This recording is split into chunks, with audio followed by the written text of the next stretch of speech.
Hi everyone, welcome to part 9 of our Corona Boredom Fighting video series. If you haven't already, check out the other 8 because there are a lot of indoor photography ideas in it and you will love them. Today we're going to play with smoke and create this image, or even that image. What are we going to need for today's images? Well, first of all, something to create the smoke. This will be an incense stick. Something to put the incense stick in to have it upright, which is a potato in my case, an old potato, and a plate to put under it. Then, of course, a source of light. I will try with this very bright bike light.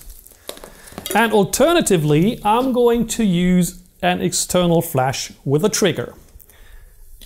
Then, of course, we need a camera. I'm going to use the Nikon D5600, which is a little above entry level, but I will also use my Sony A7R II because I only have flash triggers for Sony.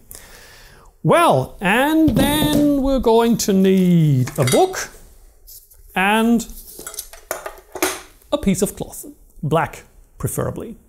You either need a black background or a very big distance to your background. Okay, let's set up our scene. First of all, I'm going to use a camera. I will put it on a tripod because it's easier for you to see my setup, but you could actually handhold the shot. And next, we're going to set up the plate with the incense stick. You now sure wonder why the camera is facing much higher than the incense stick. The reason is that we're not going to photograph the smoke right at the bottom, but we will let it rise a bit and photograph it about at that height, because then it looks much better. Then we're going to light the incense stick, and then it's time to place the light, otherwise you will not see the smoke. I'm going to use a chair for that, because you want the light to be as close to the smoke as possible. Only then you will see the smoke.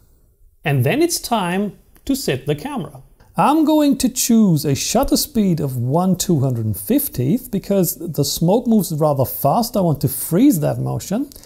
An aperture of f4. More would of course be better because I get more depth of focus, but the problem is I don't have a lot of light. And that's also why I will choose an ISO of 2000. What is also important is to set the focus mode to continuous autofocus, because the smoke will move forward and backward. And to get it into focus, I need to continuously focus. And then I can take my first images. Oh, I totally forgot I wanted to use the Nikon instead of the Sony. Let's do that. I will use similar settings. The only thing I cannot use is f4 because this lens does not support f4. I have to start at f5.6. So I have to change the ISO to a higher level. I'm going to use 3200. Then I set the camera to live view mode so that I can see the smoke. And then I take my images.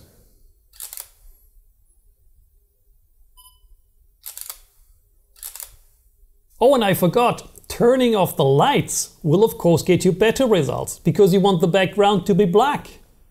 Actually, with most beginner DSLRs, you get better result not using the live view mode, but looking through the viewfinder. Okay, so far so good, but remember I said the more light the better.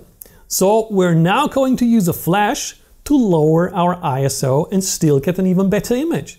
We will continue to use the bike light because it will act as a focus aid. The bike light will light the smoke so that the camera can easier focus. And then we're going to place the flash parallel to the bike light. But what we do not want is getting the rather bright light of the flash into the camera. So we need to block the light. And that's what we will use the book for. I'm going to place the book like that. And then, because we don't want the book, which is white, to reflect light onto the background, we're going to cover the book with something black. You could, of course, also use a black book. Like that. Be careful not to burn the cloth. I will set the flash to half power, turn off the lights, wait for some beautiful smoke structures, and take a few images.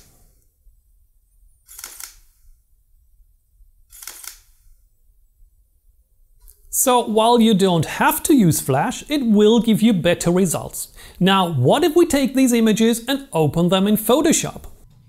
I could, for example, invert them by going to Adjustments, Invert or Command I. I could also make them black and white by adding an adjustment layer.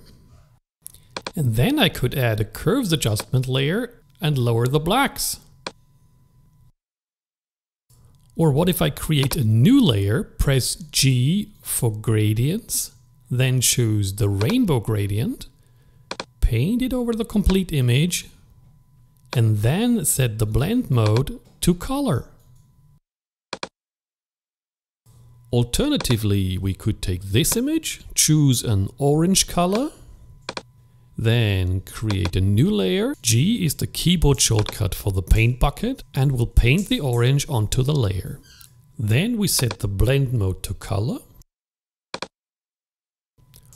rotate the image, and crop so that we have a nice horizontal image that we can even hang on the wall.